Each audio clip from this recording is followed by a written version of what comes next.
this edition of Penn State Access Granted. Fencing has another national championship, and national champs Doris, Willette, and Nick Chinman go one-on-one. How do Nittany Lion athletes excel on the field and in the classroom? And the men's basketball team makes a run at postseason glory.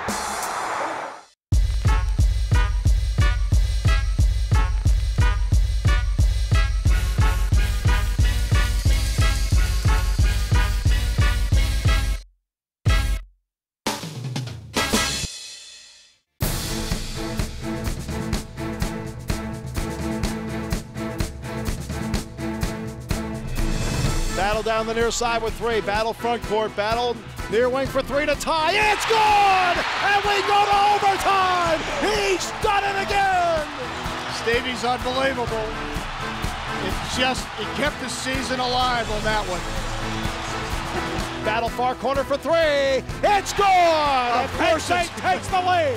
Of course it's good. Three-ball battle. Of course! After a back-and-forth game with George Mason, the Nittany Lions then brought Rhode Island to town for round 2 of the NIT. Early in the year in Philadelphia, Rhode Island beat Penn State 77-72, but this time a completely different game. Despite no Jamel Cornley, the Nittany Lions had no problem. They beat Rhode Island leading wire to wire. The win over Rhode Island meant a trip to Gainesville, and the Nittany Lions took on Florida. Nice look from Battle to Cornley. Jamel Cornley had 23 points and 12 rebounds, leading 4 players in double figures to beat the Gators on their home floor and earn a trip to Madison Square Garden in New York. This is a national tournament with great college teams from around the country, and our goal when we accepted the invitation was to win the championship of the national tournament. I'm excited, and if I didn't want to end my career in the NCAA tournament, what better way to end my career than that be in Madison Square Garden in front of thousands of fans and spectators. And we'll have more from Madison Square Garden later in the show. It's the first weekend of spring in Happy Valley, which also means the home opening weekend. What's everybody doing to get ready for the first weekend of home games in State College? Okay, Joey, you're a freshman and it's your first home opening weekend at Penn State baseball. What's the vibe like this weekend? Everyone's pretty much really excited because it's our first home series, as you know, and we've been on the road for the past 3 weeks, and everyone's just really excited because we're going to have the home crowd, and I think everyone's pretty pumped, ready to go. Excellent. Is there something the team likes to do before the games to relax and unwind since you're not on the road? Well, since we're not on the road, we'll come here as early as you want, pretty much probably 3-4 hours before the game. We'll get a team meal, and then we'll take batting practice on the field, come back, relax. We got ping pong, couches, TV, and just hang out till the game time. It's March in Pennsylvania, which means most of the trees don't even have leaves yet, but Matt Neary is responsible for making sure the field is green. I've been here since 2006, since the inception of the ballpark. I take care of the field for both the Spikes, State College Spikes, and Penn State baseball. So we're in charge of anything that's inside the wall. We take care of that. And what are some of the procedures you use for freshening up the turf for a big game? Well, for a big game, the key to it really is just keeping proper fertilization. We have one of the greatest resources in the world with Penn State University right next door, some of the best turf professors in the world. We mow the field just about every day, just to kind of keep it nice and pristine. The biggest thing, we try to get the infield ready to go. That's where 90% of the play goes on, so that's always the most important thing to do. And the turf will come around. I mean, right now it's not looking the greatest, but another 2 weeks or so we'll be looking pretty sharp. There's a lot of people traveling with the team every weekend, but these guys are happy to be calling the plays from their home digs today. 2-2, Soranka hails from Mount Lebanon, Pennsylvania. What's the difference in the mood when you're calling a game from the home field or when you're at a away game?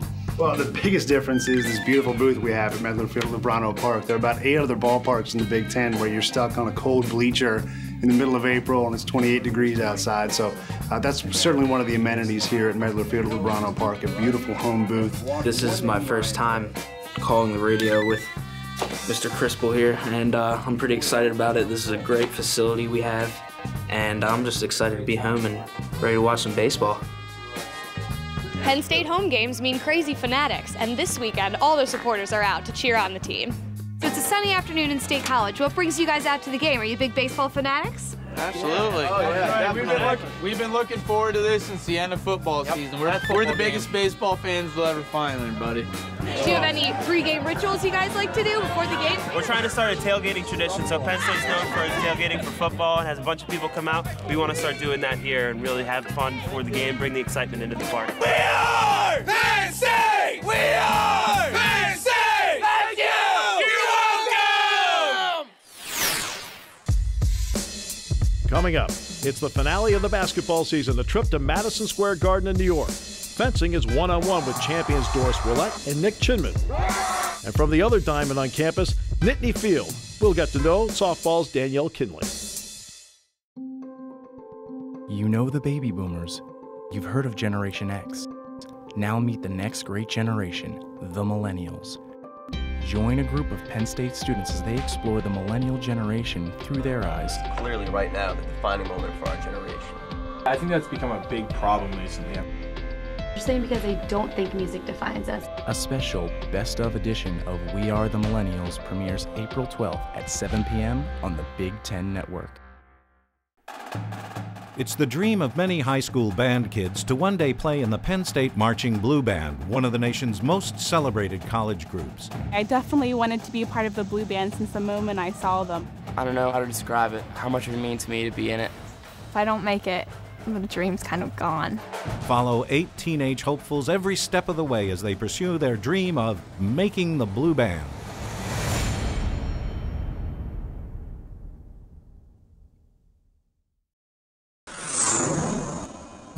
I'm Danielle Kinley of the women's softball team at Penn State, and I play for space.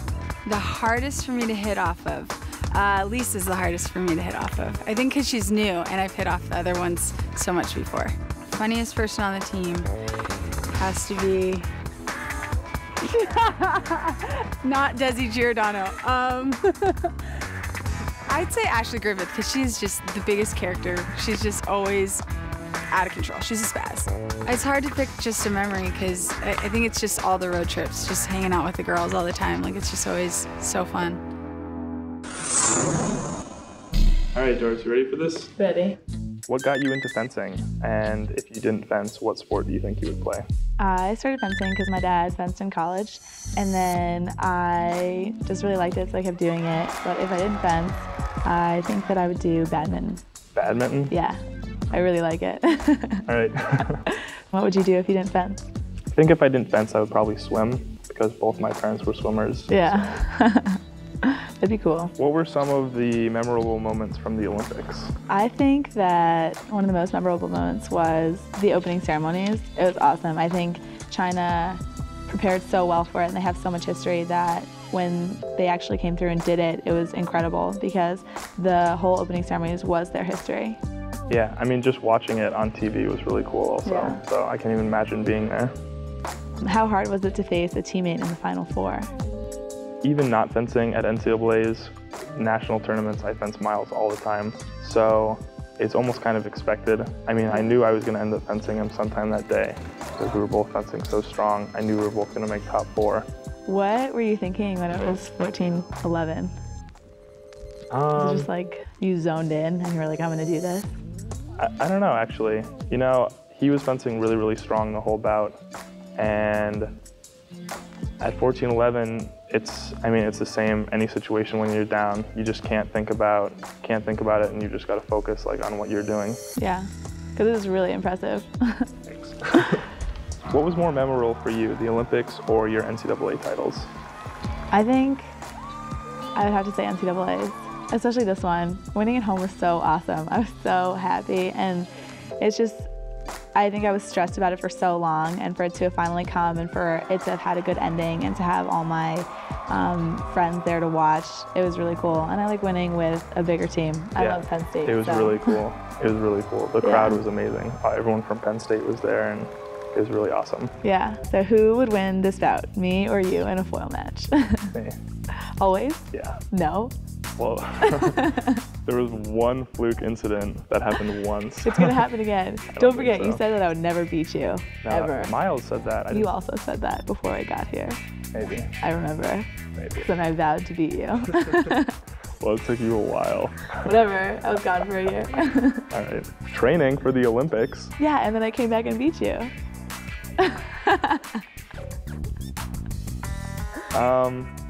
What was the best part of hosting the championships and winning at home? The best part was getting to win with a huge crowd. That's really fun. I think the crowd spurred me on so much.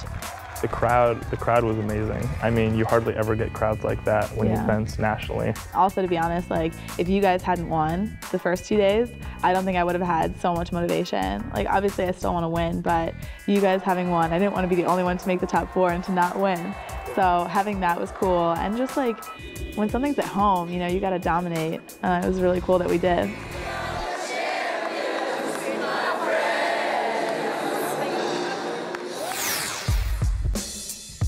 Coming up, Penn State student-athletes succeed on the field and in the classroom.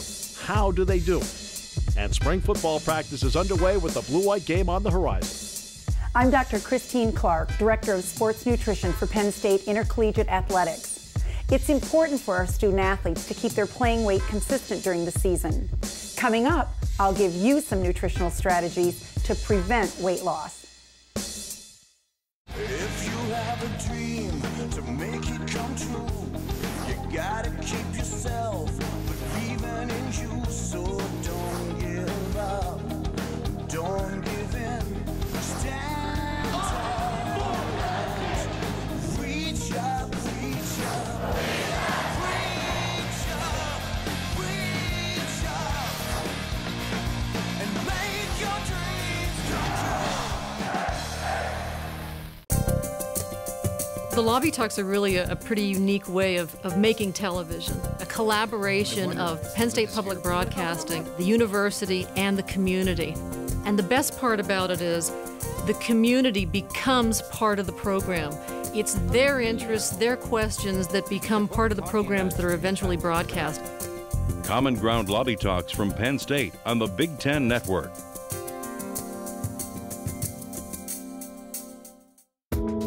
To prevent weight loss during training and competition, some nutrition strategies that you can employ include: number 1, eating enough calories to compensate for what you're burning.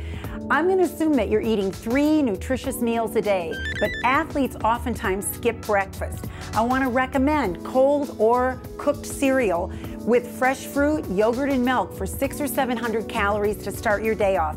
It's a window of opportunity.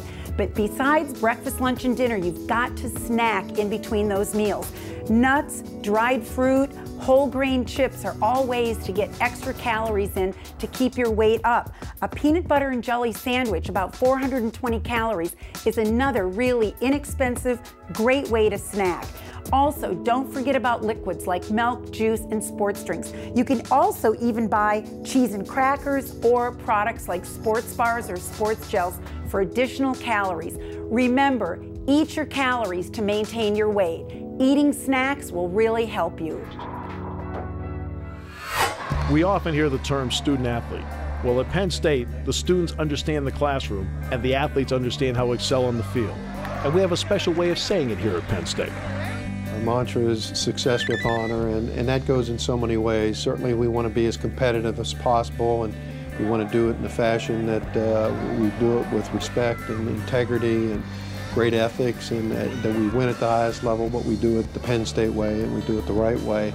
Certainly part of that formula is that we take care of business in the classroom and living good lives as citizens of this campus and this academic community that we're in. The Penn State athletic community is a large one. Each one takes the responsibility of pushing the program forward both on the field, court, or in the classroom. We have about 800 student athletes, and I'm so proud of the job that they've done academically. We have high graduation rates. We have high APR rates.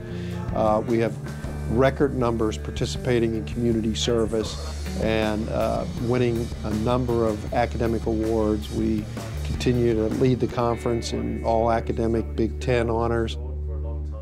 Amy Bodenberger is a perfect example. She's an all Big Ten academic member. She's also outstanding in field hockey. She's received many national academic honors. So what's her perspective on success with honor?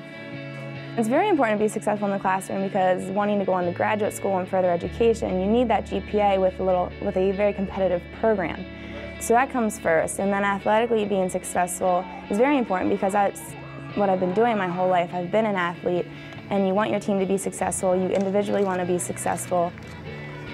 Being a student athlete at Penn State is time-consuming, so how do they balance everything to make it work? It's a lot of time management, and you have to learn how to manage your time. You have to balance your social life with your athletic life and your academic life. And a lot of times in season, your social life is put on hold so that you can focus on the most important things, which is why you come to a school like Penn State. You want to do well in academics, and you want to do well in your athletics. I've never had trouble with, turning in papers or making up exams when we're on the road because we have such a great academic support system. After you've played a game and you're traveling home at 11 o'clock at night, you've got your books out and you're studying because you're still accountable for your 8 or 9 or 10 a.m. class tomorrow morning. Along the way, everybody needs help. And for Penn State, that means the Morgan Academic Center. The Morgan Center provides a comprehensive program that kind of hopefully looks at students in all aspects of their years with us and quite honestly beyond. The advisors are really great in helping you not only schedule your classes, but guide you in classes that you should be taking, classes that would be interesting to you. The academic support here at Penn State is great. Sue Sherburne helped me so much throughout my 4 years. Student athletes at Penn State understand that only a small percentage go pro. The degree means everything. Being able to come here for first academics and then have an athletic program as strong as it is was just one of a kind. We feel like we're maxing out competitively, and certainly we want to max out in the classroom as well.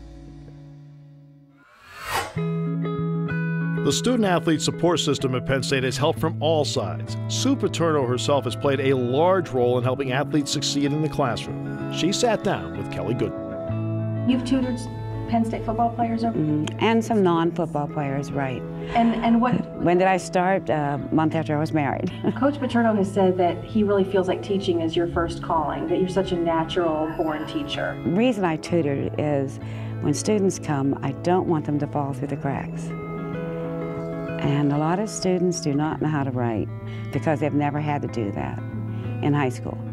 Now, if you can get this person over that hump, or that person over the hump, he'll make it, and then his children will make it. I mean, I think if we lose one, we lose the next generation. Sue Paterno discussed a wide variety of topics with Kelly Goodman, and we'll see that next episode on Penn State Access Granted. Spring practice for the Nittany Lion football team began March 25th. 15 practices, with the 15th and final practice being the blue-white game at Beaver Stadium April 25th. A lot of work needs to be done to set up the 2009 season. Nobody knows more about that than veteran linebacker Sean Lee. Well, I think it helped mentally taking reps last year. Paying attention during the year, staying in meetings, going through the reads every day mentally. Now it's just physically getting my body to do it. And I felt good yesterday. Pass drops, reading. It didn't seem like the game was too fast. But it changes once you actually take reps in a scrimmage live. I probably won't do that in the spring, so I won't be able to tell, but right now I feel good. Penn State has several players coming back for the 2009 season, including the leadership at quarterback in Darryl Clark. And I knew, sooner or later a situation was going to happen like this, and it was important for me to get prepared for it. And now that it's here, I'm ready for it, and I'll be able to do whatever I have to make sure everyone is ready. And we have a lot of leadership besides myself, with Sean Lee being back. He looks good, he looks in shape. And, we're really excited about everything. There's a lot of young guys that really see the light now and are ready to seize the moment. The players were set to go for spring practice, according to head coach Joe Paterno, because of the work put in during the winter program. One of the reasons we needed a good, tough winter program so we could go into spring practice and have a big-time spring practice. Now, we've only had one day, and that's without pads, and we're going to go today without pads because that's an NCAA regulation. The first 2 days you got to go without pads, and 3 to 15 you got to work without pads. It's a fun kind of time because you don't know what you're going to see.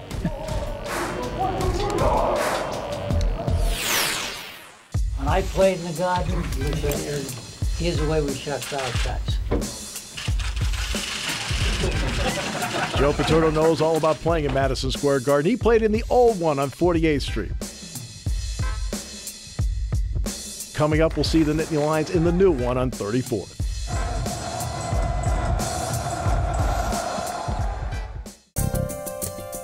The Lobby Talks are really a pretty unique way of making television, a collaboration of Penn State Public Broadcasting, the university, and the community.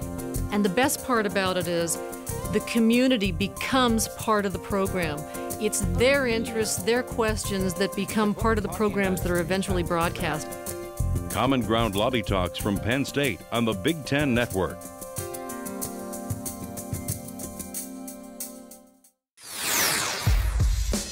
On the next Penn State Access Granted, Kelly Goodman sits down with Sue Paterno. What would you say is the most important thing that you do as his wife? Let them do what they have to do. I didn't know that when I got married, I'll be honest with you. Softball will go one-on-one, and the men's volleyball team wraps up its season and prepares for the EIVA Championship. You can see Penn State Access Granted on the Big Ten Network at 4:30 Eastern Time, April 27th. I'm student reporter Kylie Nellis. Behind me, they're loading up 12 buses full of students who are getting ready to travel to Madison Square Garden for the NIT semifinal game. What's it like to travel with Nittany Nation? We're about to find out. All right, we're here on the bus, countryside's rolling by, on our way to Madison Square Garden. Now, have you guys ever been there before? First time? Yep, first time for me too. That was my first time in Madison Square Garden. It's always something. I've always wanted to see a game there, and who better than to watch than my own Nittany Lions. About halfway there, how you guys feeling? How's the bus ride going? I just want to get there, you know. There's a lot of anticipation. You excited about the game today? Can't wait! Excited. Now I see you got some pom-poms. Things you're going to use during the game. What do you plan on doing with those? Scaring the Irish. Let's go, PSU! All right, guys, appropriate for New York. We're in traffic, inching our way into the city. How do you plan on getting the rest of the fans pumped up for this game? Once they see us jumping around, wearing our white t-shirts, waving our towels, and they're going to follow suit. Game over. Exactly. All right, well, we finally made it. We're here in New York City, where the students are getting very excited because in just a few hours, Penn State will face off against the Fighting Irish here at Madison Square Garden. Let's go. We are Penn State. Let's have fun. Let's go out there and let our guys know, by God, we're basketball people. It's us. It's us, right? I'm here on the court at Madison Square Garden, where we're minutes away from tip-off. The Nittany Lions are going in for a big game. I'm ready to cheer. How about you guys?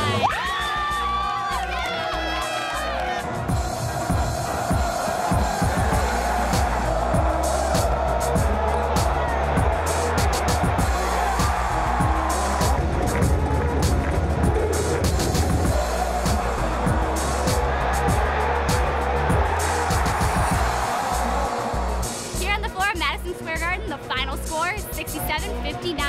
Penn State has to come back here and do this against Baylor again on Thursday. You guys ready to do this?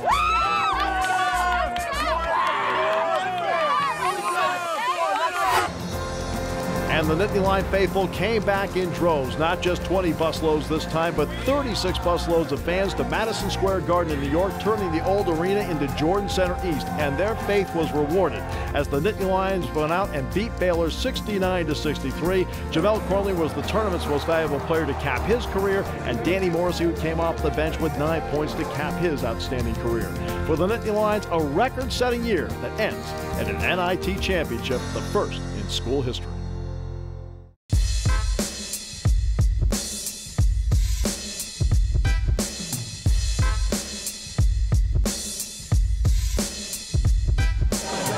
Going in the room. NIT champions, I told y'all.